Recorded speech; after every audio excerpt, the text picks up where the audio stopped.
구절 말씀입니다. 신명기 6장 4절에서 9절 말씀입니다.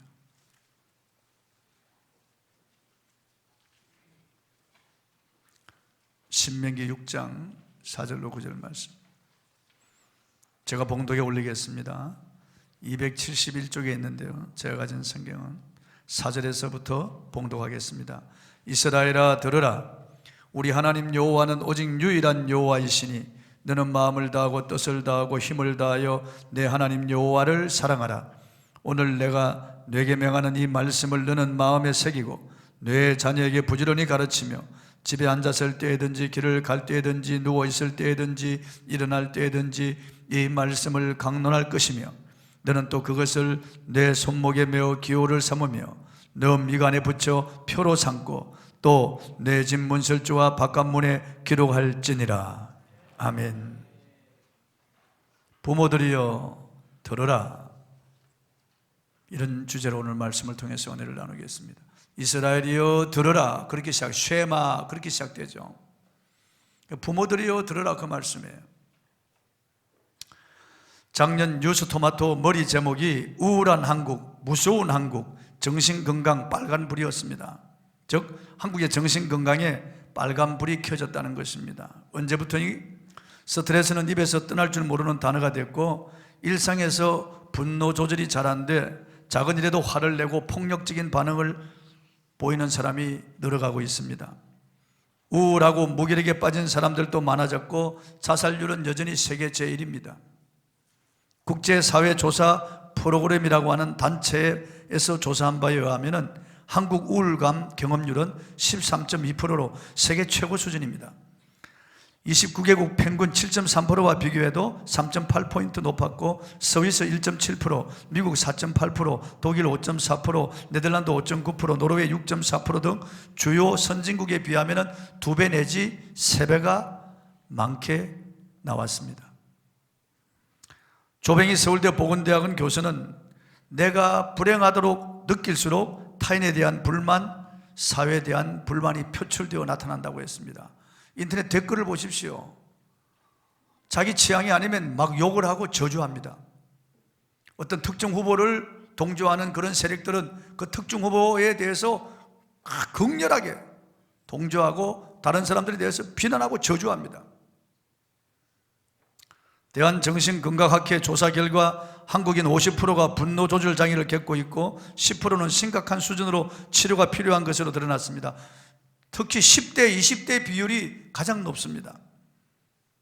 분노를 조절하지 못하는 인격장애, 행동장애로 진단된 환자의 연령대는 20대가 전체 28%로 가장 많고 30대 18%, 10대가 17% 이런 순이었습니다. 그러니까 10대, 20대, 30대 거의 그쪽으로 치우쳐 있는 것을 볼 수 있습니다. 그래서 이 기사를 취재한 기자는 지금부터라도 우리의 자녀들에게 관심을 가지지 않는다면 한국은 세계에서 가장 우울하고 무서운 나라로 전락할 것이라고 그렇게 내다보았습니다. 한국교회는 매년 5월 첫 주일을 어린이 주일로 지켜왔습니다. 자녀는 우리의 기업이요, 상급이요, 열매요, 희망이요, 미래입니다. 우리의 자녀를 우리가 잘 양육하여 하나님 앞에 세우면 그 자녀가 기업이 되고 상급이 됩니다. 반대로 우리의 자녀를 잘못 양육해 놓으면 하나님 앞에 책망이요, 나에게는 화가 돌아올 것입니다.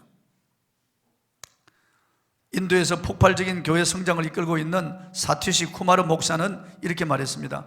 어린 아이는 작은 도토리와 같다. 그 도토리 속에 커다란 참나무로 성장하는 모든 정보가 다 들어있다. 도토리가 장차 큰 참나무가 되듯이 잘 자란 어린아이는 장차 위대한 인물이 된다고 했습니다. 옳은 말입니다. 예수께서도 어린아이를 보시고 보배롭고 존귀하게 얘기하셨습니다. 한 어린아이를 세우고 너희가 돌이켜 이 어린아이와 같이 되지 아니하면 결단코 천국에 들어갈 수 없다고 말씀하시고 천국은 이런 자의 것이라고 칭찬하셨습니다. 그리고 부모들이 자기 아이들 예수님께서 만져주심을 바라고 예수님께로 데리고 올 때 제자들이 막았습니다. 예수님이 분노하시면서 어린아이들이 내게 오는 것을 용납하고 금하지 말라. 그리고 어린아이들을 일일이 품에 안으시고 안수하시면서 축복하셨습니다. 주님은 이렇게 어린아이를 존귀하고 보배롭게 여기셨습니다. 이렇게 예수님이 존귀하고 보배롭게 여기는 어린아이들을 우리가 맡았는데, 이 어린아이들을 어떻게 우리가 교육하고 양육해야 되겠습니까? 먼저 성경을 부지런히 가르쳐야 됩니다. 두 번 할 것도 없습니다. 우리는 성경을 통해서 우리 자녀들에게 너는 하나님의 존귀한 형상이요, 너는 하나님의 자녀라고 하는 것을 가르쳐 줘야 됩니다. 우리 주변에서 절망감을 견디지 못해 인생을 포기하고 자살을 택하는 사람들을 자주 봅니다. 뉴스를 통해서 계속해서 자살하는 사람들의 소식을 듣습니다. 그것도 먹고 살기 힘들어서 자살하는 사람은 그렇게 많지 않습니다. 괜찮게 사는 사람들, 그리고 지식인들이 더 많이 자살합니다. 그리고 인생을 오래 사는 40대, 50대 많이 자살하고 있습니다. 노인들이 많이 자살합니다. 왜 그럴까요? 자기 존재감이 없고 또 자기의 자존감이 없기 때문에 그렇습니다. 자기 자신에 대한 그런 절망감이 있기 때문에 그렇습니다. 자살하는 사람들의 그 이유를 들어보면 부부간의 불화로, 사업의 실패로, 진학의 실패로, 건강을 잃어버리고 우울증으로 자살을 선택하지만 그건 표면적으로 나타난 이유에 불과합니다. 내면을 들여다보면 정체성의 상실감과 절망감이 그 속에 자리 잡고 있다는 겁니다. 그러므로 우리의 자녀들에게 어릴 때부터 너는 하나님의 존귀한 자녀라고 하는 것을 심어줘야 됩니다. 아메바가 너 조상이 아니고 원숭이 침팬지가 너의 조상이 아니다. 우리는 진화된 고등동물이 아니다. 우리는 하나님의 존귀한 자녀다. 하나님의 형상이다. 하나님의 모양이다. 창세기 1장 27절에 하나님이 그분의 형상을 따라 그분의 모양대로 우리를 지으셨다. 그걸 아이들에게 가르쳐야 됩니다. 우리가 진화론 교육을 잘못 배워왔기 때문에 아이들도 은연중에 내가 동물이라고 생각하는 거예요. 나는 진화대에 내려온 동물에 불과하다고 생각해요. 그러니까 조금 어려운 일 당하면 그냥 절망하는 거예요. 자기 자신에 대한 가치관이 없습니다. 가치가 없습니다. 성경은 하나님이 얼마나 우리를 사랑하시는지 구구절절히 말씀하고 있습니다. 우리의 자녀들에게 너는 하나님의 사랑받는 자녀라고 하는 것을 가르쳐야 됩니다. 스바냐 3장 10절에 너희 하나님 여호와가 너희 가운데 계시니 그는 구원을 베푸실 전능자시라. 그가 너로 인하여 기쁨을 이기지 못하며 즐거이 부르며 기뻐하리라. 하나님이 너를 얼마나 기뻐하시는 줄 아니? 하나님이 너를 얼마나 사랑하시는 줄 아니? 가르쳐야 됩니다. 저 어릴 때, 우리 딸들이 어릴 때 야, 사실은 내가 너 친아빠가 아니다. 그러니까 애들 놀래더라고. 다 이렇게 입양했나 뭐 주웠나 그냥 그렇게 생각. 나는 너의 머리털 하나, 세포 하나 만들질 못했다. 너 어머니 못해서 하나님께서 너희를 신묘막측하게 지으셨다. 너의 친아버지는 하늘에 계신 아버지시란다. 나는 너희를 양육하는 아버지에 불과한 것이고 너희 영원한 아버지, 진짜 아버지, 너를 사랑하는 분은 하늘에 계신 너희 아버지시다. 잊지 말아야 된다. 우리 아이들에게 자기 정체심을 심어줘야 됩니다. 분명한 정체심을 심어줘야 됩니다. 그리고 우리 인간은 타락했고 우리 안에는 죄성이 있다는 것을 아이들에게 일러줘야 됩니다. 우리는 마귀의 말을 듣고 타락하여 하나님을 떠나 이 세상으로 나와서 이렇게 불행하게 되었단다. 이렇게 죄로 말미암아 저주받은 삶을 살고 있는 거란다. 그래서 우리는 늙어가고 질병에 시달리고 이 땅에 살아가면서 수고하고 무거운 짐을 지고 살아갈 수밖에 없다. 그리고 우리는 결국은 영원한 심판 그리고 멸망으로 들어갈 수밖에 없다는 것을 가르쳐야 됩니다. 그래서 우리 안에는 죄성이 있기 때문에 우리가 주의하지 않으면 죄의 유혹에 넘어가서 죄를 지을 수밖에 없다. 그렇기 때문에 이 죄를 이길 수 있는 길은 하나님의 도움을 구하고 그분을 의지하고 의뢰하고 하나님의 말씀을 우리가 먹어야만 이 죄를 이길 수 있다는 것을 가르쳐야 됩니다. 미국에서 발견된 도마뱀, 머리가 둘 달린 도마뱀이었습니다. 이 도마뱀은 이 두 머리가 각자 자기가 가고 싶은 방향으로 가려고 잡아 당기기 때문에 이게 서로 가지를 못하고 그냥 느릿느릿 그 자리에서 맴돌기도 하고 그러다가 잡혔어요. 그런데 이 도마뱀을 연구하는 사람들이 한쪽 머리에다 먹이를 많이 주었습니다. 그리고 한쪽 머리는 머리를 조금만 주었습니다. 겨우 생존할 정도로. 그러니까 머리를 많이 준 이 머리가 이 몸통을 이끌고 가는 것을 보았습니다. 마찬가지입니다. 세상은 우리를 유혹합니다. 세상 것을 공급하면 세상 쪽으로 우리가 끌려가게 돼 있고 하나님의 말씀을 우리가 먹으면 하나님 쪽으로 우리가 가게 돼 있습니다. 여러분의 자녀들이 하나님의 존귀한 자녀로 거룩한 사람으로 양육되기를 원하면은 우리의 자녀들에게 하나님의 말씀을 먹여야 됩니다. 그 말씀이 우리 자녀들 속에 들어가서 우리에게 힘이 되고 능력이 되도록, 그래서 우리 인생을 이끌어갈 수 있도록, 말씀이 우리를 끌어갈 수 있도록 만들어야 됩니다. 우리 자녀들에게 하나님의 말씀을 가르치지 아니하면은 세상 쪽으로 끌려갈 겁니다. 죄의 성향을 따라 죄를 짓게 될 겁니다. 창세기 4장 7절을 한번 읽어보겠습니다. 시작. 내가 선을 행하면 어찌 낯을 들지 못하겠느냐? 선을 행하지 아니하면 죄가 문에 엎드려 있느니라. 죄가 너를 원하나 너는 죄를 다스릴지니라. 선을 행해야 되는데 내가 선을 행하기를 원하지만은 내 속에 또 다른 한 죄의 법이 있어서 나를 죄 아래로 끌어내리는 도다. 오호라 나는 공고한 자로다. 이 사망의 몸에서 누가 나를 건져내라. 한탄한 바울처럼 우리 속에 모두 다 죄가 있다는 것을 자녀들에게 알려야 됩니다. 죄가 우리를 유혹하고 죄가 우리를 넘어지게 하고 타락시키고 비참하게 만든다는 것을 알려야 됩니다. 그래서 이 죄를 이길 수 있는 길은 오직 하나님의 말씀을 먹는 길밖에 없다는 것을 가르쳐야 됩니다. 그러므로 부지런히 우리 자녀들에게 성경을 가르쳐야 됩니다. 본문 7절을 한번 읽어보겠습니다. 시작. 내 자녀에게 부지런히 가르치며 집에 앉았을 때든지 길을 갈 때든지 누워있을 때든지 일어날 때든지 이 말씀을 강론할 것이며. 하나님은 이스라엘 백성들에게 경고하고 또 경고했습니다. 가나안 땅에 들어가면은 가나안 원주민들의 그 음란 문화, 그 방탕한 문화, 그 우상 숭배 문화, 그 미신학습과 온갖 잡된 문화들이 기다리고 있다는 것을 말씀하셨습니다. 그런 문화에 오염되지 않고 그 세속화되지 않으려면은 하나님의 말씀을 부지런히 가르쳐야 된다고 했습니다. 여러분, 이 세상은 얼마나 음란하고 악한 세상인지 모릅니다. 역사상 그 어느 때보다도 더 음란하고 타락한 그런 시대를 우리가 살아가고 있습니다. 우리의 자녀들은 이 세상에 무방비로 노출되어 있습니다. 학교에 가면은 캐나다나 유럽에서는 유치원 때부터 동성애를 가르칩니다. 남자와 남자가 아이를 양육하는 그런 모습을 그림으로 가르친다고요. 그러니까 동성애를 스스로 받아들이도록 동성애를 미화시킵니다.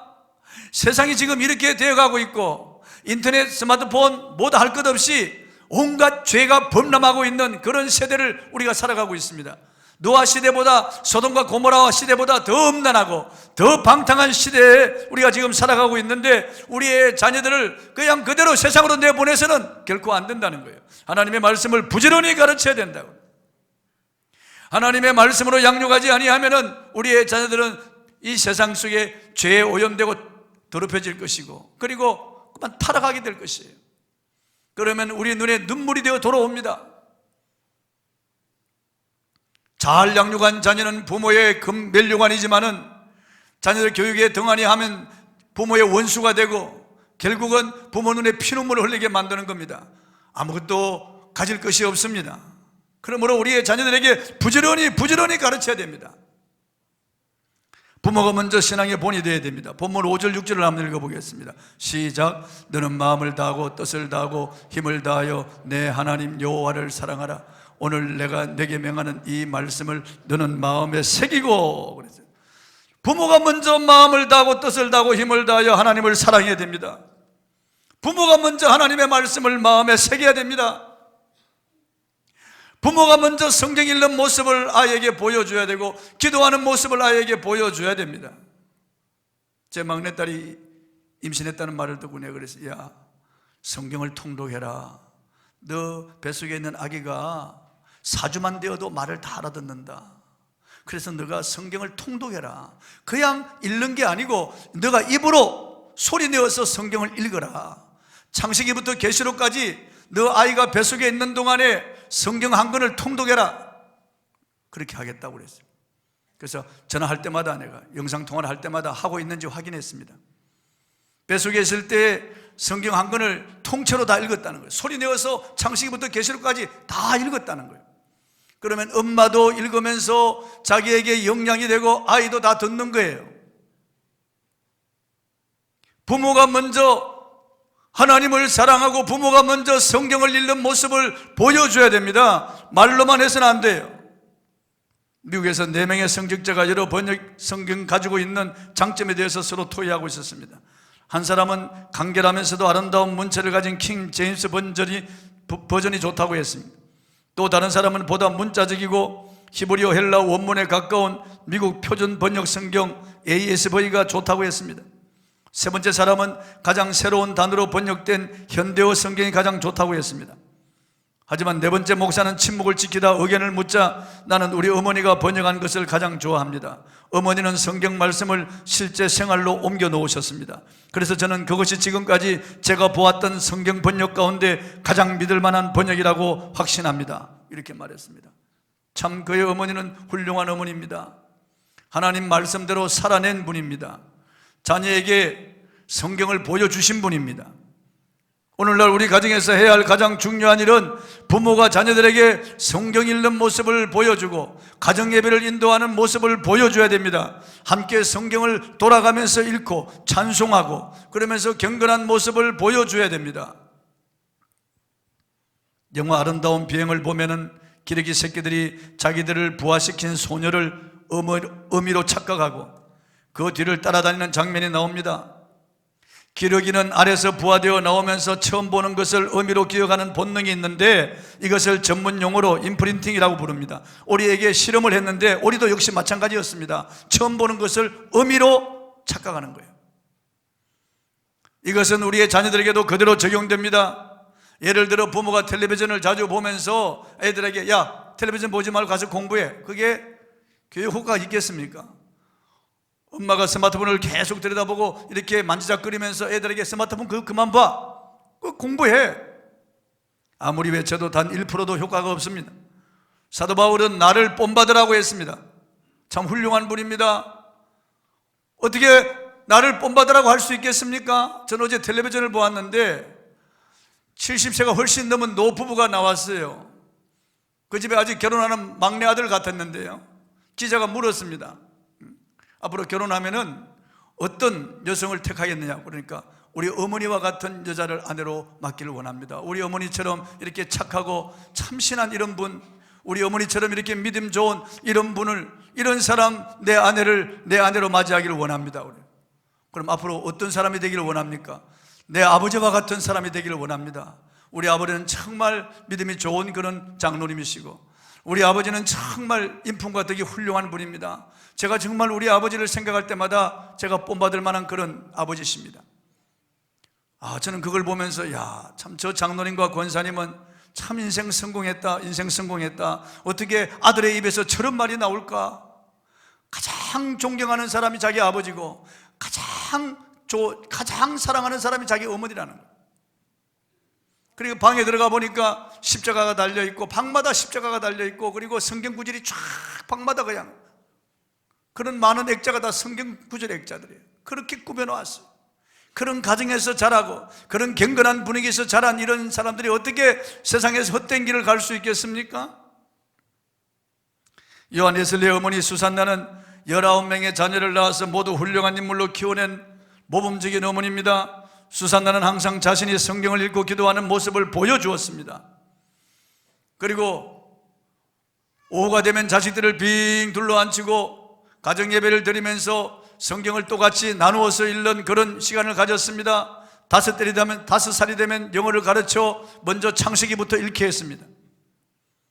우리는 부모가 신앙의 본이 되어야 됩니다.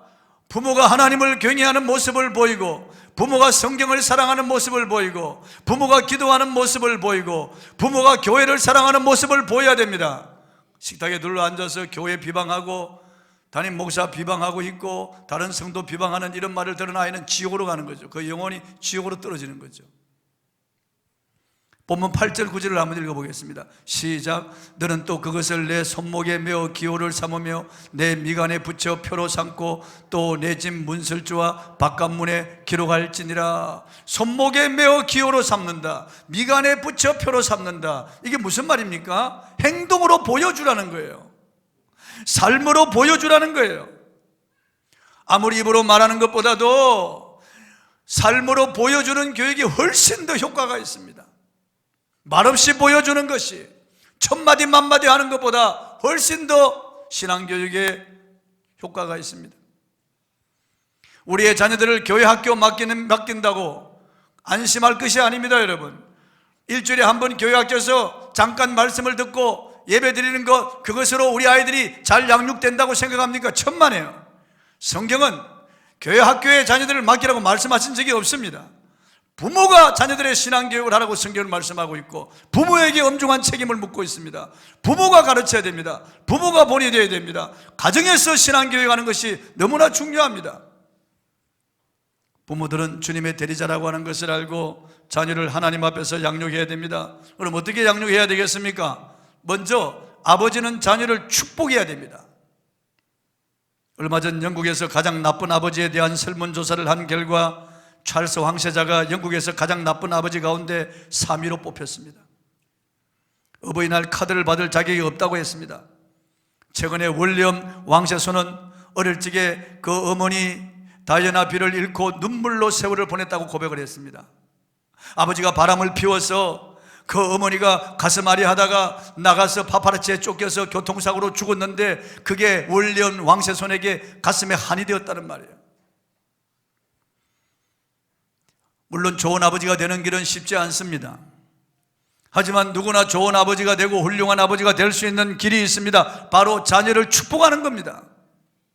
축복하는 것은 어렵지 않습니다. 아침에 아이들이 학교 가기 전에 축복하는 겁니다. 저녁에 잠자리에 들기 전에 축복하는 겁니다. 아이들이 잠자리에 들었더라도 축복하면 그 영혼은 다 압니다. 손을 얹어 축복하든지 입으로 축복하든지 아버지가 자녀를 축복하는 것입니다. 최대한의 복의 모든 용어를 사용해서 내 아들과 내 딸을 축복하는 겁니다. 이삭이 야곱을 축복한 대로 그대로 되었습니다. 야곱이 12아들을 축복한 대로 그대로 되었습니다. 아버지의 축복은 아버지의 특권입니다. 하나님은 아버지를 가정의 제사장으로 세우셨습니다. 그래서 아버지가 자녀를 축복하는 것은 하나님이 주신 특권입니다. 그 특권을 사장시켜서는 안 됩니다. 아버지가 축복할 때 하나님이 복을 주시는 겁니다. 아버지의 축복을 통해서 자녀들은 자기가 사랑받는 사람이라는 것을 인식합니다. 그리고 아버지가 손을 얹어 축복할 때 하나님의 대리자로서 축복하기 때문에 신령한 은혜가 자녀에게 임하는 것입니다. 자녀는 그 축복을 받으면서 자기가 거룩한 자존감을 가집니다. 그리고 바른 가치관을 가질 수 있습니다. 나는 하나님의 사람이라는 정체성을 가질 수가 있습니다. 아버지가 축복하는 거예요. 아버지의 안수기도를 통해서 자녀들은 아버지의 그 사랑과 애정을 몸과 마음으로 다 받아들입니다.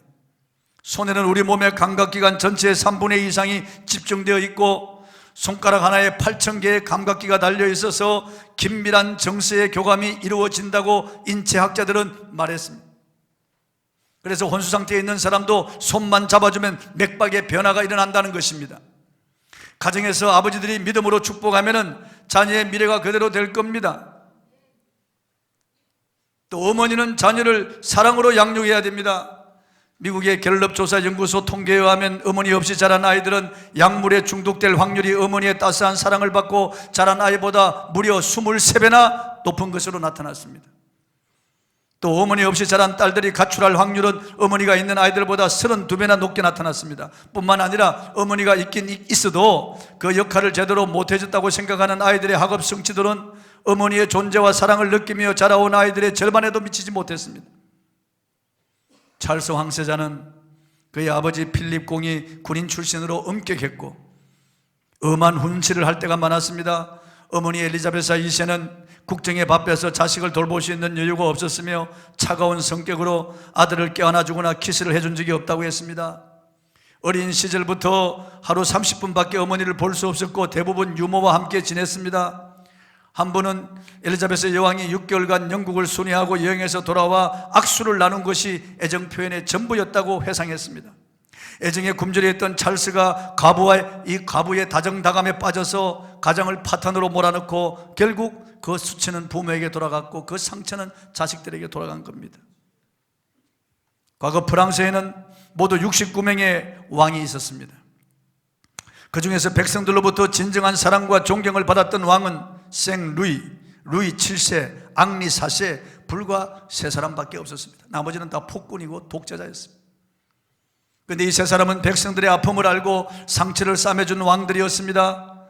학자들은 이 3명의 왕들을 연구한 후에 특별한 것을 발견했습니다.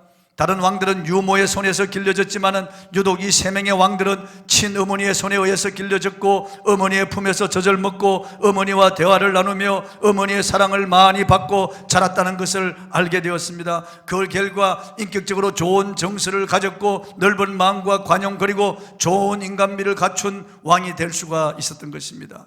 어머니의 자녀 사랑이 얼마나 중요합니까? 자녀는 밥만 먹고 자라는 게 아닙니다. 어머니의 사랑을 먹고 자라는 꿈나무입니다. 최고의 영양소가 사랑입니다. 최고의 생수가 사랑입니다.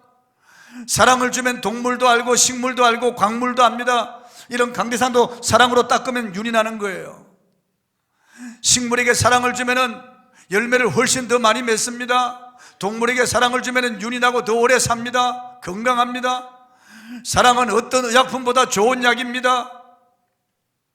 사랑은 어떤 영양소보다 더 탁월한 영양소가 있습니다. 사랑의 말을 하고 사랑으로 품어주고 사랑으로 기도해주면 그 자녀는 그 사랑을 먹고 정말 다정다감한 사람으로 자라나게 될 겁니다. 여러분 자녀들이 혹시 실망을 시키고 여러분의 마음을 아프게 했다고 해서 포기하면 안 됩니다. 끝까지 믿어주고 사랑해야 됩니다. 어릴 때 쏙쓰기며 애를 먹였던 그런 자녀들이 나중에 회개하고 돌아와서 더 많이 효도하는 것 볼 수가 있습니다. 그러므로 지금 자녀들이 다 장성했다고 할지라도 지금이라도 늦지 않습니다. 사랑해야 됩니다. 할아버지 할머니들 손자 손녀를 사랑으로 말씀으로 양육해야 됩니다. 특히 청소년기에 접어든 자녀들을 각별한 마음과 관심을 가지고 돌아봐야 됩니다. 실제로 미국의 어느 사회학자는 부모와 자녀 사이에 실종된 대화를 회복할 수만 있다면 현재 미국에서 일어나고 있는 청소년 범죄 90% 이상을 예방할 수 있을 것이라고 진단했습니다. 대화가 없는 가정은 서로의 사랑을 확인하고 아픔을 나눌 수 없기에 마치 언제 터질지 모르는 시한폭탄을 안고 있는 가정과 같습니다. 공부하라 공부하라. 물론 공부하는 거 좋습니다. 중요합니다. 하지만 공부가 인생의 전부가 아니고 공부가 행복의 조건도 아닙니다. 에디슨은 어려서 너무 엉뚱한 질문만 해서 학교에서 전학하라고 하는 판정을 받고 쫓겨났습니다. 학생들도 놀리고 선생도 그 아이를 이제 더 이상 가르칠 수 없다고 생각했습니다. 하지만 그 어머니는 에디슨의 질문을 한 번도 아무렇게나 피해버린 적이 없다고 했습니다. 나중에 에디슨은 그의 어머니를 회상하면서 나의 모든 정신적인 압박을 어머니에게서 풀 수 있었다고 했습니다. 사람들은 전응하라고 놀렸지만 어머니는 그렇게 생각하지 않습니다. 어머니는 우리 에디슨은 하나님이 우리 에디슨에게 주신 재능이 있다고 그렇게 보았습니다. 너는 하나님께서 내게 주신 좋은 재능이 있다. 하나님이 너를 귀하게 들어 쓰실 것이라고 계속 말해주고 에디슨을 품어주고 에디슨이 하는 특이한 말들을 들어주었습니다. 언제나 사랑과 관심으로 에디슨을 돌보고 양육했습니다. 그래서 에디슨은 세계 제일의 발명가가 될 수 있었던 겁니다. 인류 역사에 얼마나 큰 공헌을 끼쳤는지 알 수 없습니다. 송맹이 시인은 병신이라고 하는 그의 시에 이렇게 말했습니다. 누가 더 병신인가? 멀쩡한 다리 가지고 못 갖고 가고 멀쩡한 눈 가지고 엉뚱한 것 보고 멀쩡한 귀 가지고 하나님의 음성 못 듣는다면 누가 더 병신인가? 누가 장애인입니까 여러분? 자녀가 나를 기쁘게 할 때만 자녀에게 애정 표현을 한다면 그건 틀렸습니다. 자녀가 실망시킬 때도 자녀가 속썩일 때도 불순종할 때도 이상 반응을 보일 때도 엄마는 항상 자녀를 사랑해야 됩니다. 품에 안아야 됩니다. 만약 자녀가 좋을 때만 사랑해주고 자녀가 실망시킬 때 욕을 하거나 자녀에게 이 비난하면은 자녀는 정서장애를 일으킬 겁니다. 분노 조절 장애를 일으키는 그런 자녀가 될 가능성이 많습니다. 내가 너를 어떻게 키웠는데 어머 쟤 하는 거 봐. 아우 실망이야 실망. 어쩌면 너는 너 애비를 그대로 닮았어. 가슴을 치면서 눈물 흘리면은 자녀들은 충격을 받습니다. 그렇게 자란 아이들은 그런 어머니 밑에 자란 아이들은 불안 장애를 느낄 수 있습니다. 실수하고 가슴을 아프게 하는 그런 짓을 할 때도 변함없이 자녀를 위해서 눈물 흘리며 기도하는 그런 어머니, 이 어머니를 둔 자녀는 나중에 자라서 반드시 돌아옵니다. 그리고 아버지, 엄마는 자녀를 칭찬해 줘야 됩니다. 뱀과 도마뱀은 두 갈래로 갈라진 혀를 가지고 있는데 그것으로 냄새를 맡기도 합니다. 두꺼비나 카멜레온 같은 파충류는 대단히 긴 혀를 가지고 있는데 눈 깜짝할 사이에 그 긴 혀를 확 뽑아가지고 그 벌레를 탁 곤충을 낚아채서 먹습니다. 우리 인간의 혀는 그런 기능은 없지만은 사람을 죽이기도 하고 살리기도 하고 부하게도 하고 가난하게도 하고 잡히기도 하고 자유롭게도 하기도 하고 높이기도 하고 낮추기도 하고 성공하기도 하고 실패하기도 하고 흥하기도 하고 망하기도 하고 살리기도 하고 죽이기도 하는 놀라운 능력을 이 혀가 가지고 있습니다. 이런 혀를 가지고 우리는 우리의 자녀들 어떤 말을 해줘야 되겠습니까? 자녀에게 욕을 하거나 비난하거나 아니면 세상 가치관을 심어주는 말을 해서는 결코 안 될 것입니다. 야, 공부가 제일이다. 야, 돈이 제일이다. 야, 성공해서 남주나. 야, 출세해야 된다. 다른 사람보다 앞에 어떤 일이 있더라도 뒤에 쳐지면 안 된다. 이런 말을 해도 되겠습니까? 칭찬해 줘야 됩니다. 자녀들에게. 참 너는 어쩌면 그렇게 하는 짓이 참 정말 기특하니. 정말 너는 하나님의 사랑을 받는구나. 넌 앞으로 잘 될 거야. 넌 앞으로 성공할 거야. 넌 하나님의 존귀한 자녀야. 하나님의 성령이 너 안에 계신다. 내가 너를 위해서 기도하고 있거든. 그래서 하나님께서 너를 반드시 내가 기도한 대로 너를 세상에 성공하게 만들어 주실 거야. 그래야 됩니다.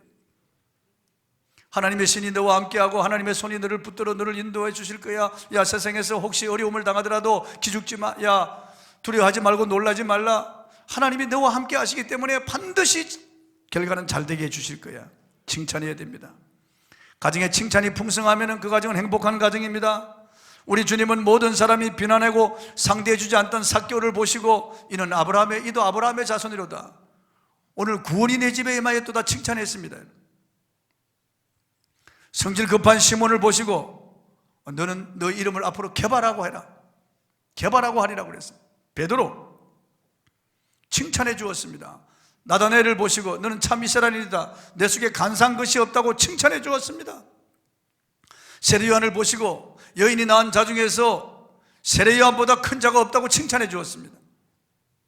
이 세상은 너무 칭찬에 인색합니다. 각박합니다. 여러분, 가정에서 서로 부부가 남편 칭찬해주고 아내 칭찬해주고 자녀를 칭찬해줘야 됩니다.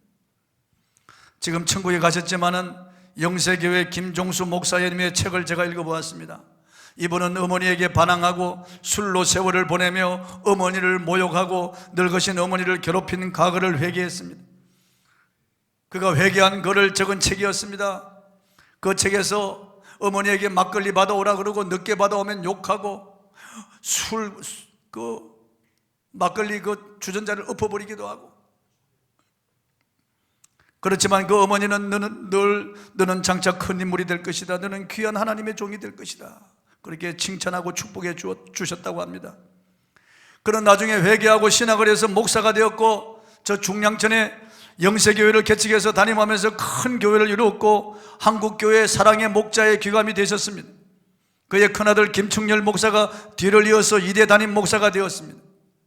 막내 아들은 서울중앙장로교회 담임 김충현 목사입니다. 김종수 목사는 돌아온 탕자인 자신을 잊지 않기 위해 교회 마당에 돌탕비를 세웠습니다. 돌아온 탕자비죠. 거기 보면은, 그 책에 보면은 어머니가 입에서 애야 괜찮다 다 모르고 그랬는걸, 너는 잘 살 것이다, 너는 잘 될 것이다, 끊임없이 어머니가 입버릇처럼 이 말을 했다는 거예요. 잘 되는 자식, 효도하는 자식이 한 말이 아니고 탕자, 술 마시고 불황방탕하고 개망나니 짓을 하는 이 탕자를 향하여 어머니가 끊임없이 야 괜찮다, 다 몰라서 그래, 앞으로 너는 잘 될 거야, 너는 잘 살 거야, 너는 하나님의 훌륭한 종이 될 것이야. 그래서 그 어머니가 축복한 대로, 그 어머니가 사랑의 말을 입으로 쏟아낸 대로 이 사람은 기자들의 발을 씻겨주는 유명한 사랑의 목자가 되고, 그 교회는 천국 같은 교회로 소문이 났습니다. 이 모든 것이 탕자를 참아주고 끝까지 사랑으로 섬긴 어머니의 지극한 사랑이었다고 회고했습니다. 과연 어머니의 사랑은 위대합니다. 어머니는 가슴으로 사랑하고 입으로 사랑해야 됩니다. 행동으로 사랑해야 됩니다. 여러분, 이 어린이날 이제 말씀을 맺습니다. 우리의 자녀들을 어떻게 양육해야 되겠습니까? 우리의 손자 손녀들을 어떻게 양육해야 되겠습니까? 성경을 가르쳐야 됩니다. 부지런히 가르쳐야 됩니다. 부모가 먼저 성경을 실천해야 됩니다. 본이 되어야 됩니다. 그리고 아버지는 축복해야 됩니다. 어머니는 사랑으로서 품어야 됩니다. 사랑으로 기도해 줘야 됩니다. 부모는 자녀를 칭찬해야 됩니다. 그렇게 해서 우리의 자녀들이 우리의 미래요, 우리의 소망이 되고 우리의 기업이요 상급이 되기를 바랍니다. 찬송하겠습니다.